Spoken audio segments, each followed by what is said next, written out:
Good evening sir. Good evening good sir. Evening, good evening, very good evening.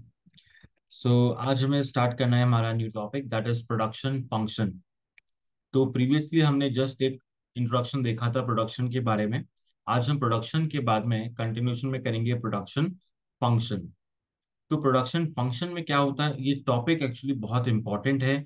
Exam में बहुत सारे question इसमें से आते हैं, तो पहले से ही हमें इसको ध्यान रखना है।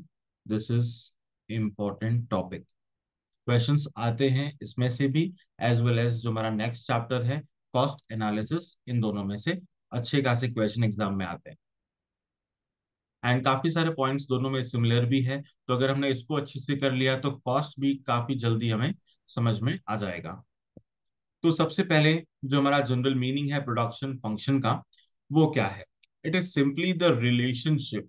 किसके बीच में रिलेशन होता है? इनपुट एंड आउटपुट के बीच में। So production function basically states the relationship between input and output। मतलब हम कितनी क्वांटिटी डालें, कितना हम इनपुट करें और उससे कितना आउटपुट आ जाता है। So maximum amount of output या maximum quantity of output which can be produced with the given quantity of input under a given state of technical knowledge. मतलब अगर हमने 10 यूनिट्स इनपुट किए हैं, 10 kg रॉ मटेरियल इनपुट किया है, तो हमारा मैक्सिमम आउटपुट कितना आ सकता है। इस तरह की जो रिलेशनशिप है, इसी को हम क्या बोलते हैं? प्रोडक्शन फंक्शन ना। प्रोडक्शन फंक्शन को हम बेसिकली डिवाइड करते हैं into two parts. One is the short run and second one is long run. तो शॉर्ट रन और लॉन्ग रन का क्या मतलब होता है? अकाउंट्स के अंदर भी आपने ये वर्ड पढ़ा होगा, शॉर्ट पीरियड या short term and then long term. तो शॉर्ट टर्म क्या होता है? Less than 1 year. Less than 1 year. And long term? More than 1 year. More than 1 year. बिल्कुल। तो ये डेफिनेशन हम पढ़ते हैं कहाँ पे? अकाउंट्स में। लेकिन अगर हमने इकोनॉमिक्स में इस डेफिनेशन को चिपका दिया, तो हमारा आंसर गलत हो जाएगा। राइट। तो ये definition short term and long term की जरूर है, but according to accountancy, according to income tax, वहां पर हम ऐसा फिर भी कह सकते हैं। बट इकोनॉमिक्स में हमेशा डेफिनेशन थोड़ी अलग होती है, थोड़ी सी वाइड होती है। तो यहाँ पे शॉर्ट टर्म का क्या मतलब है उसको समझते हैं। So this is a period of time which is too short for a firm to install a new capital equipment to increase the production.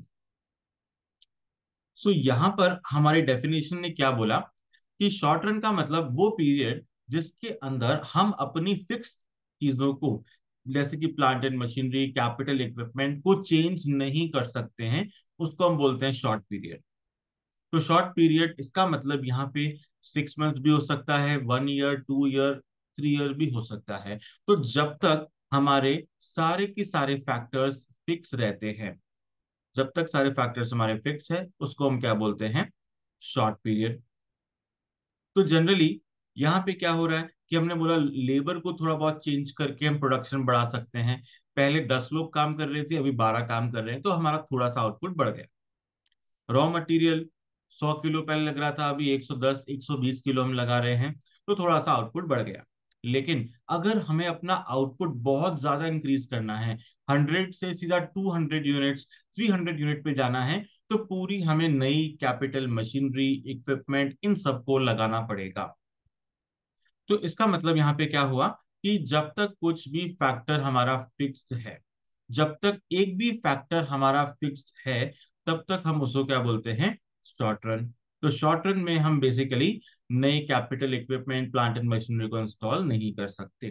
तो टाइम के रेस्पेक्ट में इसको हम डिफाइन नहीं कर सकते हैं। सेकंड आता है लॉन्ग पीरियड या long run production function. So in this period, all the factors of production are variable। बस यही फर्क है दोनों के अंदर कि लॉन्ग पीरियड में सारे के सारे फैक्टर्स ऑफ प्रोडक्शन वेरिएबल होते हैं, हम कुछ भी चेंज कर सकते हैं। कुछ भी मतलब लेबर एंड रॉ मटेरियल तो कर ही सकते हैं, लेकिन इसके साथ में जो हमारी मशीनरी है, कैपिटल इक्विपमेंट है, इन सब को भी हम चेंज कर सकते हैं। So all the factors are variable, whereas in short run, at least one factor is fixed। तो हम यहाँ लिख सकते हैं at least one factor is fixed, वो आपका शॉर्ट रन हो गया। तो अब देखो दोनों में क्या डिफरेंस हो रहा है। Short run is a time period where some of the factors are fixed and some are variable, where as long run में all the factors are variable. तो शॉर्ट रन में अगर हमें आउटपुट बढ़ाना है, आउटपुट को इंक्रीज करना है, तो वो कैसे पॉसिबल है? वेरिएबल फैक्टर्स को इंक्रीज करके। जैसे कि हमारा कैपिटल तो फिक्स है, हमने लेबर को इंक्रीज किया तो हमारा प्रोडक्शन बढ़ गया। तो टीपी यहाँ क्या डिनोट करता है? टीपी का मतलब होता है टोटल प्रोडक्ट, मतलब टोटल आउटपुट। तो कैपिटल ने के हमने 3 यूनिट्स लगाए, एक लेबर है हमारे पास में, एंड प्रोडक्शन हुआ 6 यूनिट्स। लेकिन जैसे ही हमने लेबर को इंक्रीज किया, प्रोडक्शन बढ़ के 14 हो गया। एक और लेबर को इंट्रोड्यूस कर लिया, टोटल आउटपुट बढ़ के 24 हो गया। तो थोड़ा थोड़ा हमारा प्रोडक्शन बढ़ रहा है। लेकिन अगर हमें आउटपुट में बहुत ज्यादा चेंजेस करने हैं, तो उस केस में हमें क्या करना पड़ेगा? सारे के सारे फैक्टर्स को चेंज करना पड़ेगा। तो कैपिटल को भी हमने चेंज किया, इंक्रीज किया, एंड लेबर को भी इंक्रीज किया, so that total output can be increase drastically. उसको हमें ड्रास्टिकली बढ़ाना है, तो इसलिए कैपिटल को भी हमें चेंज करना पड़ेगा। तो शॉर्ट रन के लिए जो लॉ एप्लीकेबल होता है, उस लॉ का नाम क्या है? That law is known as returns to factor, या फिर जो सबसे पॉपुलर नेम है उसका, वो है लॉ ऑफ वेरिएबल प्रपोर्शन, जो हम अभी आगे जाके पढ़ने वाले हैं। लॉ ऑफ वेरिएबल प्रपोर्शन ये एक सबसे इंपॉर्टेंट लॉ है। किसके लिए? शॉर्ट रन के लिए। लेकिन लॉन्ग रन के लिए कौन सा लॉ है? वह returns to scale. Long run का नाम है रिटर्न्स टू स्केल, जबकि शॉर्ट रन का नाम है लॉ ऑफ वेरिएबल प्रपोर्शन। नाम याद रखना है, बहुत इंपॉर्टेंट है। यहां तक कोई डाउट किसी को? No sir. नो। ओके। अब जैसा कि हमने डिस्कस किया, हर जगह पूरी इकोनॉमिक्स में सब जगह क्या होती है? अजम्पशंस। तो यहां पर भी कुछ अजम्पशंस इन्वॉल्व है। अजम्पशन क्या है? The production function is based on assumptions. The first one says it is related to a particular unit of time. मतलब हम जब भी प्रोडक्शन फंक्शन की बात कर रहे हैं, तो ये एक पर्टिकुलर टाइम पीरियड के लिए होगा। चाहे वो 1 मंथ हो, क्वार्टर या हाफ ईयर या फुल ईयर, कोई भी हो, एक पर्टिकुलर टाइम फ्रेम के अकॉर्डिंग हमें इसको रिलेट करना है। देन उस पूरे टाइम पीरियड में जो हमारी टेक्निकल नॉलेज है, मतलब टेक्नोलॉजी है, वो क्या रहनी चाहिए? कांस्टेंट। मतलब शुरुआत में, पीरियड के स्टार्टिंग में जो हम टेक्निक काम में ले रहे हैं, वही टेक्निक पीरियड के एंड तक भी हमें काम में लेनी है। प्रोडक्शन की टेक्निक में कोई चेंज नहीं होना चाहिए। Third, the producer is using the best technique available. अब जितनी भी टेक्निक्स मार्केट में अवेलेबल है, तो प्रोड्यूसर को कौन सी काम में लेनी है? बेस्ट। क्योंकि प्रोडक्शन फंक्शन का मतलब क्या था? मैक्सिमम आउटपुट हम कितना निकाल सकते हैं with the given level of input. तो मैक्सिमम निकालने के लिए हमें ऑलवेज बेस्ट पे जाना पड़ेगा। तो these three are the basic assumption. पहली अजम्पशन क्या थी? एक पर्टिकुलर यूनिट ऑफ टाइम होना चाहिए। दूसरी अजम्पशन है उस टाइम पीरियड में टेक्नोलॉजी सेम रहनी चाहिए, कांस्टेंट रहनी चाहिए। And third one says we are using the best technology available. Now इस चीज को सबसे पहले स्टडी किया था अमेरिका में। वो थे कौन? कॉप डाउगलस।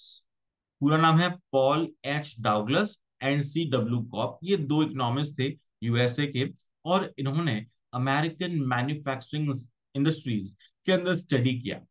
एंड क्या देखा कि उसमें लेबर एंड कैपिटल का एक सर्टेन रेशियो फॉलो होता है। ओके। तो जो मेन इनपुट्स थे, वो मेन इनपुट्स क्या है? एक तो लेबर है, एंड दूसरा कैपिटल है, जो कि गुड्स मैन्युफैक्चर कर रहे हैं, आउटपुट बना रहे हैं।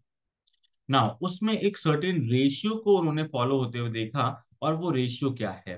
3/4 of capital and 1/4 of, sorry, 3/4 of labour and 1/4 of capital. Labour का 3/4 शेयर है, एंड कैपिटल का 1/4। ये रेशियो उन्होंने फाइंड आउट किया। So this became the standard ratio. तो उस पर कभी क्वेश्चन बन सकता है कि कॉप डाउगलस ने किसका रेशियो निकाला? लेबर एंड कैपिटल का। वो रेशियो कितना था कि 3:1। कहाँ पे स्टडी किया? कि अमेरिका में स्टडी किया। ओके, तो ये इस तरह के कोई क्वेश्चन उस पे बन सकते हैं ना। लॉ को पढ़ने से पहले अब हमें नॉलेज होना चाहिए कुछ टर्म्स का, कुछ टर्मिनोलॉजी का। तो क्या क्या टर्म्स यहाँ पे रेलिवेंट है? तो जैसे हमने यूटिलिटी के अंदर किया था, टोटल यूटिलिटी, मार्जिनल यूटिलिटी या फिर एवरेज यूटिलिटी, उसी तरह से सेम पैटर्न से यहाँ पे टर्म्स आने वाली है, वो है टीपी, टोटल प्रोडक्ट। पहला टर्म है आपका टोटल प्रोडक्ट। तो टोटल प्रोडक्ट का मतलब होता है आपका टोटल आउटपुट। टोटल आउटपुट जो कैसे आएगा? Resulting from efforts of all the factors of production combined together. यानी कि हमने सारे की सारे फैक्टर्स को कंबाइन किया, यूज किया, और उससे हमारा क्या निकला? सर्टेन आउटपुट निकला। तो हमने, हमारे पास क्या था? रॉ मटेरियल था, फिर हमने उसके ऊपर लेबर यूज किया, मेहनत करी, कैपिटल लगाया, सब कुछ करने के बाद में हमारा 100 यूनिट्स का आउटपुट आ गया। So this 100 unit is known as the total product. Second term, second term आता है आपके पास मार्जिनल प्रोडक्ट। तो जब भी वर्ड आता है मार्जिनल, इसका मतलब होता है एडिशनल। तो MP is the change in the total product from the use of additional unit of variable factor. कि अगर हम एक unit of variable factor extra काम में लेते हैं, तो उससे हमारा कितना एडिशनल आउटपुट जनरेट हो सकता है, that is known as marginal product. तो थोड़ा सा एक यूनिट फैक्टर इंक्रीज किया, उससे हमारा कितना आउटपुट इंक्रीज हो रहा है, that is known as MP, marginal product. Third one is average, बिल्कुल बेसिक मीनिंग है, total divided by the quantity.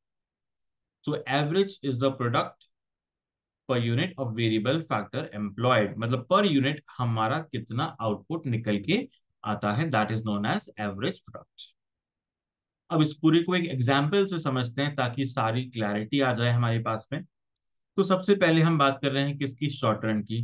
तो शॉर्ट रन में कुछ चीजें फिक्स होनी चाहिए। तो कैपिटल को हमने कर दिया है फिक्स, कैपिटल को डिनोट किया के से, एंड वो थ्रू आउट क्या है? फिक्स है, दैट इज 3 यूनिट्स। अभी हमने क्या किया? लेबर को इंट्रोड्यूस कर दिया। अब लेबर को इंट्रोड्यूस किया, तो लेबर का एक यूनिट, जब एक यूनिट ऑफ लेबर आया तो उसने आउटपुट जनरेट किया, कितना? 6 यूनिट। 6 यूनिट का आउटपुट निकाला। फिर हमने क्या किया? धीरे धीरे लेबर को इंक्रीज करना चालू रखा, कि हमें लगता है हमें थोड़ा थोड़ा आउटपुट इंक्रीज करना है। तो हमने सेकेंड लेबर को भी इंट्रोड्यूस किया। तो टोटल आउटपुट आ गया 14 यूनिट्स। मतलब दो लोग लगे रहे, दोनों ने पूरी मेहनत की, और आउटपुट कितना आ गया? 14 यूनिट्स। आगे जाके हमें और आउटपुट इंक्रीज करना था, तो हमने एक और लेबर को इंट्रोड्यूस किया। तो अभी हमारा आउटपुट कितना आया? 24। तो इसी तरह से हमने क्या किया? वन बाय वन लेबर को इंक्रीज किया, एंड हमारा आउटपुट जो है इस तरह से चेंज होता गया। लेकिन यहां पर एक शॉकिंग पॉइंट हमें नजर आया। वो क्या था? वो शॉकिंग पॉइंट क्या था? कि हमने 6 यूनिट को किया, तो 42 यूनिट्स बन गए, 6 लेबर आ गए हमारे पास में, और आउटपुट कितना है? 42 यूनिट्स। कोई प्रॉब्लम नहीं है। सेवेंथ लेबर आया, आउटपुट बढ़ा, थोड़ा सा बढ़ा। लेकिन जैसे ही एट्थ वर्कर आया, आउटपुट में नो चेंज। तो उस एट्थ वर्कर ने क्या किया? अगर हमने किसी को काम पे रखा है, लेकिन हमारा आउटपुट तो बढ़ा ही नहीं, तो उसको काम पे रखने का क्या फायदा?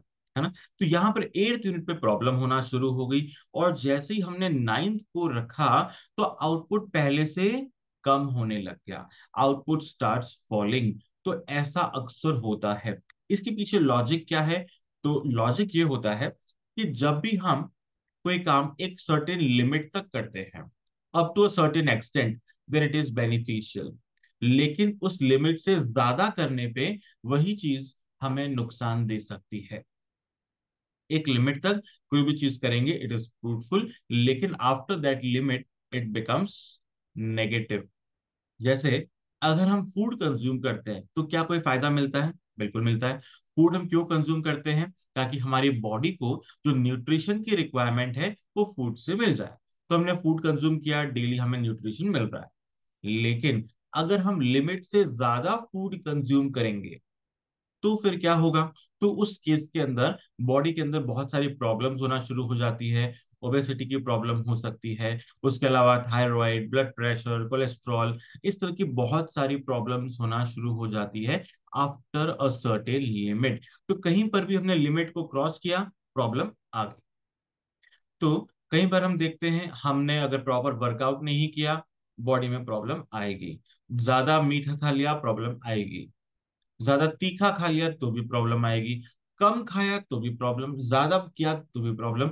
अगर हमें एक सर्टेन लिमिट तक रहते हैं, then only it is beneficial. तो सेम रूल अप्लाइज एवरीवेयर। पानी अगर हम पीते हैं, क्यों पीते हैं? So that we can satisfy our thirst, हमारी प्यास को बुझाने के लिए। लेकिन अगर हमने 4 लीटर 5 लीटर, ये हमारा बेस्ट कंजम्पशन है, इससे ज्यादा कंज्यूम करना चालू कर दिया, 8 लीटर 10 लीटर, तो क्या होगा? किडनी पे बहुत ज्यादा लोड आ जाएगा, इतना वो फिल्टर नहीं कर पाएगी, and ultimately it leads to kidney failure. तो एक लिमिट से ज्यादा पानी भी नुकसान कर जाता है। तो सेम चीज, same thing applies in economics as well. अब आपको लेबर दे रखा है, टीपी दे रखा है, इन दोनों की हेल्प से क्या निकालना है? AP, average product. तो एपी कैसे निकलता है? एपी का सिंपल सा फॉर्मूला है total product divided by units of variable factor. तो यूनिट्स लिख दो, क्वांटिटी लिख दो वेरिएबल फैक्टर की। तो 6 डिवाइडेड बाय 1 कितना आ जाएगा? 6। Then 14 divided by 2 gives 7। 24/3 is 8. 32/4 8. Then 7.6 7 and so on. तो इनिशियली हमने क्या देखा कि हमारा जो एवरेज है, इनिशियली हमारा एवरेज क्या हो रहा है? इंक्रीज हो रहा है। पहले एवरेज था आपका 6, देन 7 8, लेकिन एक पॉइंट के बाद में वो वापस डिक्रीज होना शुरू हो गया। It starts falling. ठीक है, तो एक लिमिट तक पहले इंक्रीज हुआ, उसके बाद में डिक्रीज होने लग गया। ऐसा नॉर्मली किसमें होता है? एपी के अंदर। Now the thing is how to calculate MP. MP कैसे निकालना है? तो एमपी का सिमिलर फॉर्मूला है जो हमने टीयू के अंदर पढ़ा था। तो TP of n units minus TP of n-1 units. और हम ऐसा भी लिख सकते हैं, delta TP upon delta Q, change in total product divided by change in quantity. तो फर्स्ट पे ऑलवेज क्या रहता है कि जो टीपी है वही एमपी रहेगा। फर्स्ट यूनिट पे TP and MP both are same, दोनों एग्जैक्टली सेम रहेंगे। फिर नेक्स्ट, लेबर में 1 यूनिट का चेंज हुआ, एंड टीपी में कितना चेंज हुआ? 8 यूनिट्स। कैसे पता चला? 14 - 6। फिर नेक्स्ट कैसा आएगा? 24 - 14, देन 32 - 24, 38 - 32, 42 - 38, एंड सो ऑन। अब क्या हो रहा है? एमपी शुरुआत में इंक्रीज हुआ, लेकिन एक पॉइंट के बाद में वापस डिक्रीज होना शुरू हो गया। डिक्रीज होते होते कहां पहुंच गया? जीरो पे, and then ultimately it becomes negative. तो इस तरह की चीज हमें एमपी के अंदर देखने को मिलती है। ये डिटेल में हम डिस्कस करेंगे अभी लॉ ऑफ वेरिएबल प्रोपोर्शन के अंदर। लेकिन अभी हमने क्या समझा? कैलकुलेशन। कि अगर आपको टीपी दे रखा है, लेबर दे रखा है, तो हम average product and marginal product को कैसे कैलकुलेट कर सकते हैं। तो यहां तक कोई चैलेंज किसी को?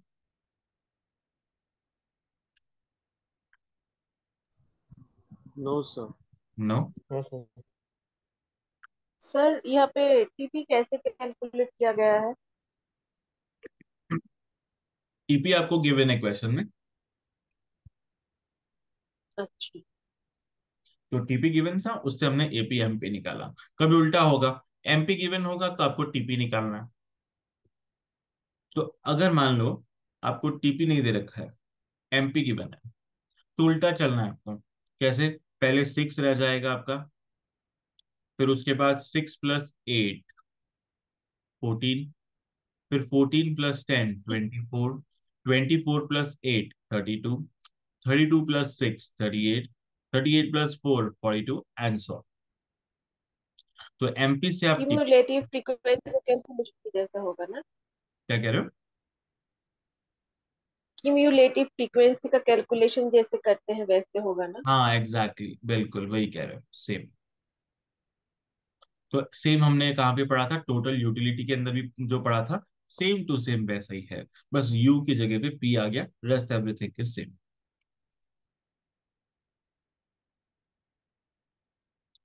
Now now comes laws of production. तो प्रोडक्शन के कौन कौन से लॉज यहाँ पे अवेलेबल हैं? So first one is law of variable proportion which is applicable for short run. तो शॉर्ट रन में क्या होते हैं, all factors cannot be increase और डिक्रीज साइमल्टेनियसली। सारे फैक्टर्स को हम एक साथ में इंक्रीज या डिक्रीज नहीं कर सकते हैं, कुछ फैक्टर्स चेंज हो सकते हैं बट नॉट ऑल, बिकॉज ये एप्लीकेबल होता है फॉर शॉर्ट रन। लेकिन जब हम सारे की सारे फैक्टर्स को चेंज करेंगे, then it becomes law of returns to scale which is applicable for long run.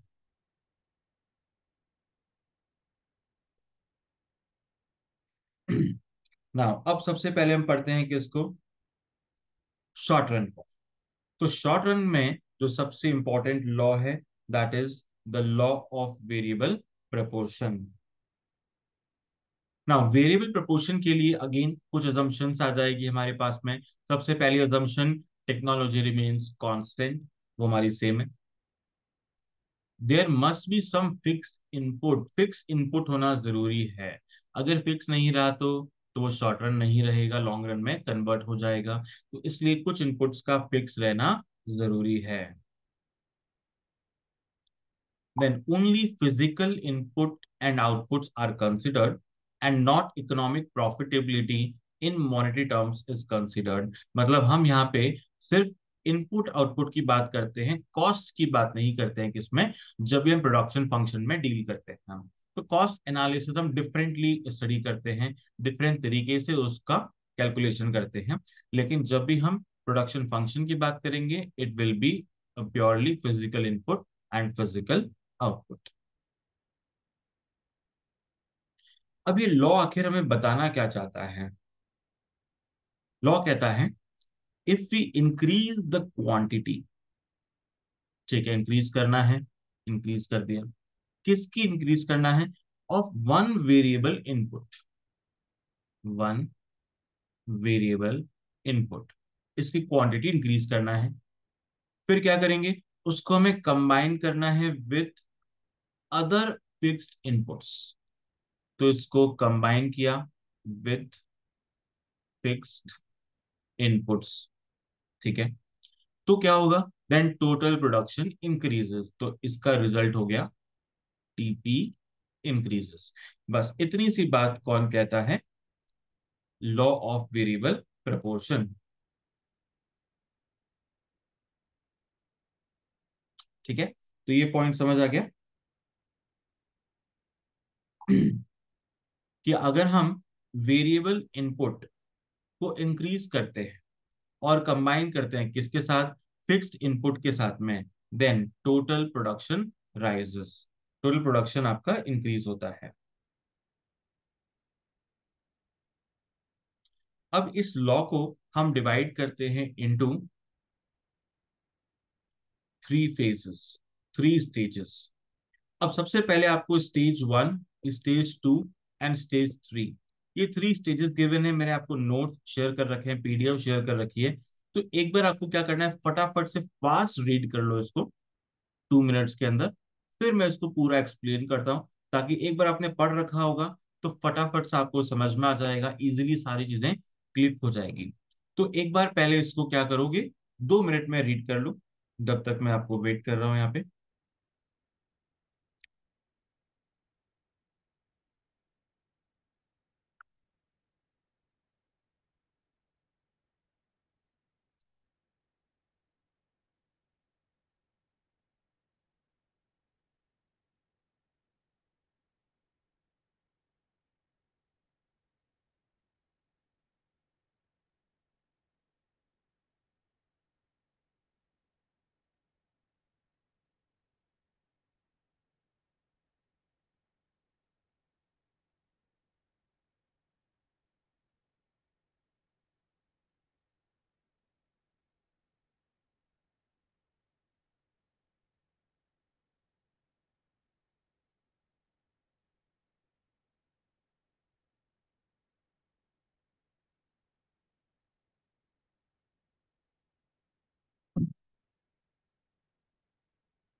Read कर लिया?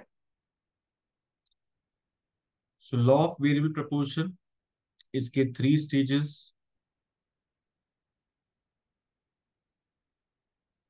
Stage 1, stage 2 and stage 3। हाँ सर। ओके, चलो। अब एक बार आप लोगों ने पढ़ लिया है तो there are 3 stages of law of variable proportion. तो सबसे पहला स्टेज कौन सा है? तो फर्स्ट स्टेज का जो नेम है that is known as law of increasing returns. First stage का नेम क्या है? Law of increasing returns. Increasing मतलब ज्यादा फायदा मिलेगा। Second, law of diminishing returns, थोड़ा कम मिलेगा। And third, law of negative returns, मतलब पहले से कम हो जाएगा, पहले से कम हो जाएगा। So these are the 3 stages of law of variable proportion. अब इन स्टेजेस में होता क्या है वो समझ लेते हैं। तो सबसे पहले हमें डायग्राम पे ध्यान देना है। अब इस डायग्राम में सबसे पहले हम बनाते हैं हमारा एक टीपी कर्व। तो टीपी कर्व कहां से स्टार्ट होता है? 0 से होता है। अच्छा, उससे पहले एक्स एक्सिस पे, एक्स एक्सिस पे हम क्या लेते हैं? All the variable factors. जो भी हमारा वेरिएबल फैक्टर है वो हमने लिया एक्स एक्सिस पे।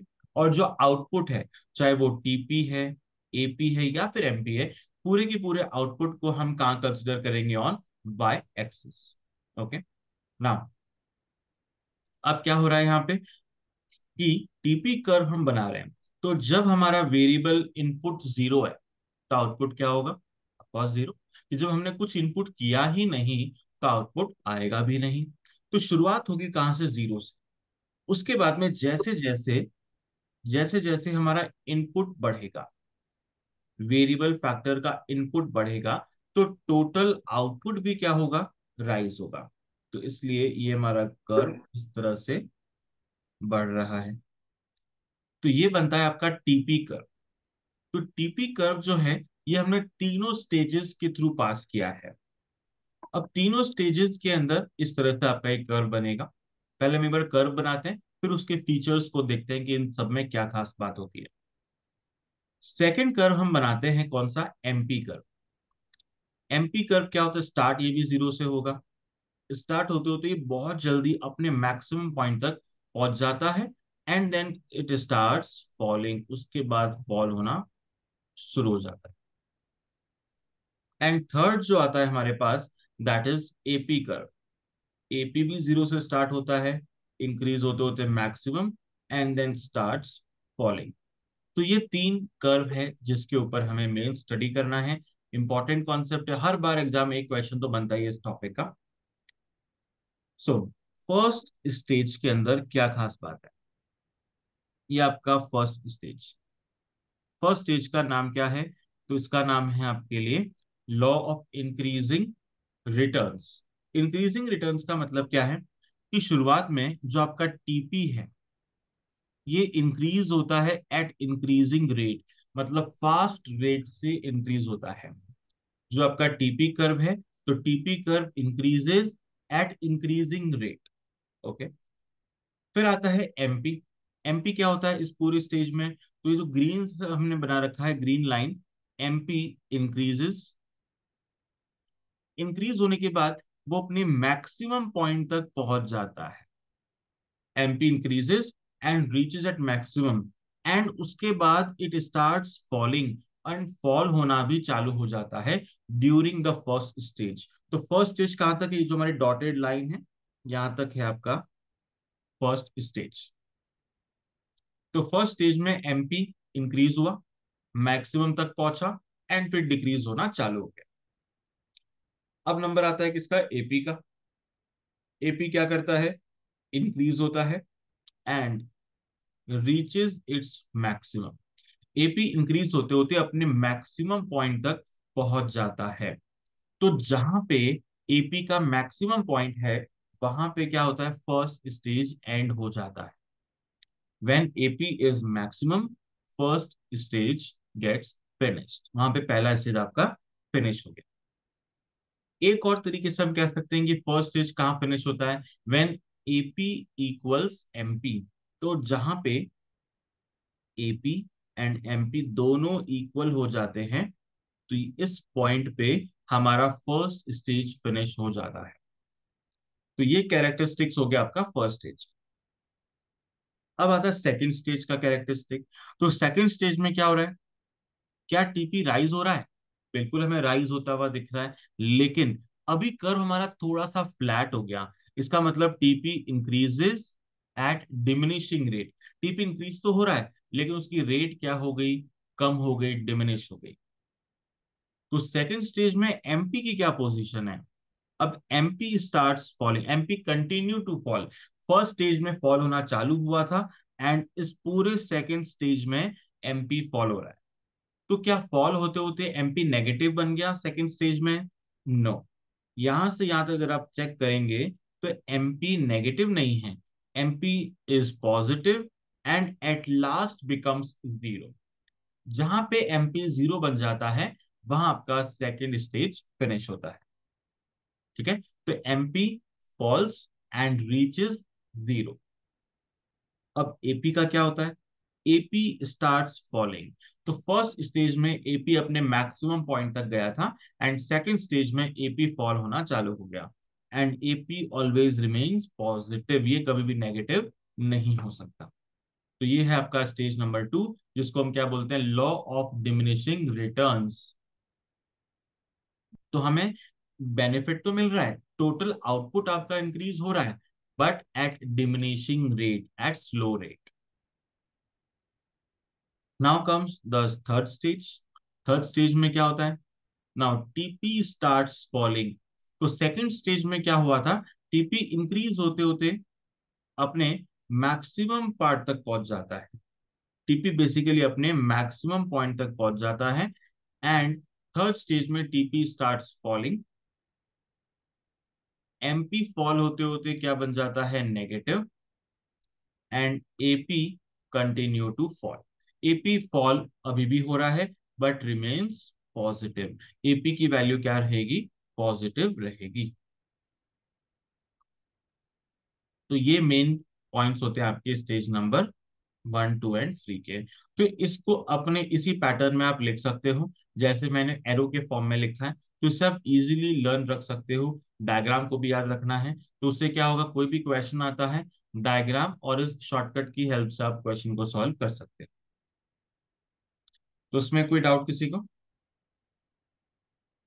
सर सेकेंड अभी स्टेज सर में तो टीपी डिक्रीजिंग हो रहा है ना? हाँ, इसमें एक्चुअली क्या है, ये कंप्यूटर से बना है तो थोड़ा सा ये आगे बन गया, मतलब इस तरह से। ये टीपी एक्चुअली यहां तक जाएगा आपका मैक्सिमम, उसके बाद में ये फॉलो। हाँ। ठीक है ना? ठीक है। हाँ सर।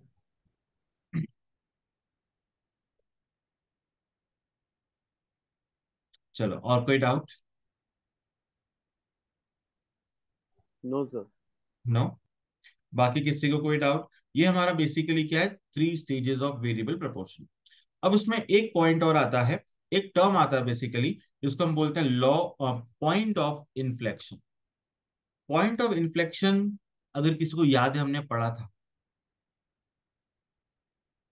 याद है किसी को? Theoretical distributor. Yes, theoretical distribution के अंदर हमने पढ़ा था। तो क्या मतलब होता है पॉइंट ऑफ इन्फ्लेक्शन का?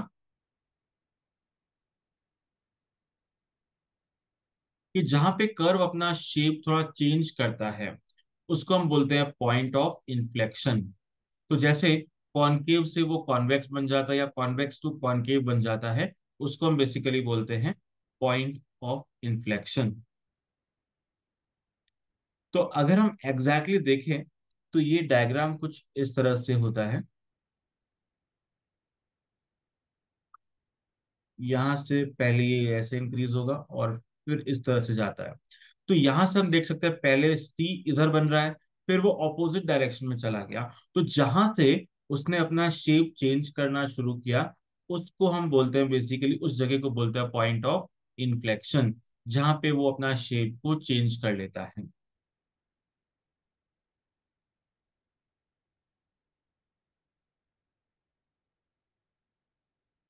तो ये हो गए आपके ओवरऑल 3 स्टेजेस। तो शॉर्ट रन के अंदर हमने क्या देखा? कि law of variable proportion apply होता है। देन एक वेरिएबल फैक्टर को हमें चेंज करना है, इंक्रीज करना है, keeping one some factor fixed, कुछ फिक्स फैक्टर के साथ में हम उसको कंबाइन करेंगे, और ऐसा करने से आपका टोटल आउटपुट या टोटल प्रोडक्ट क्या होगा, इंक्रीज होगा। अब अगर हमसे पूछा जाए which is the best stage for production, एक प्रोड्यूसर को कौन सी स्टेज में रहना चाहिए, फर्स्ट, सेकंड या third? Second. Second. Second. Second. Yes. तो सेकंड में क्यों? बिकॉज सेकंड में टोटल आउटपुट हमारा मैक्सिमम लेवल पे होता है, तो इसलिए सेकंड स्टेज तक सबसे ज्यादा आउटपुट मिल सकता है।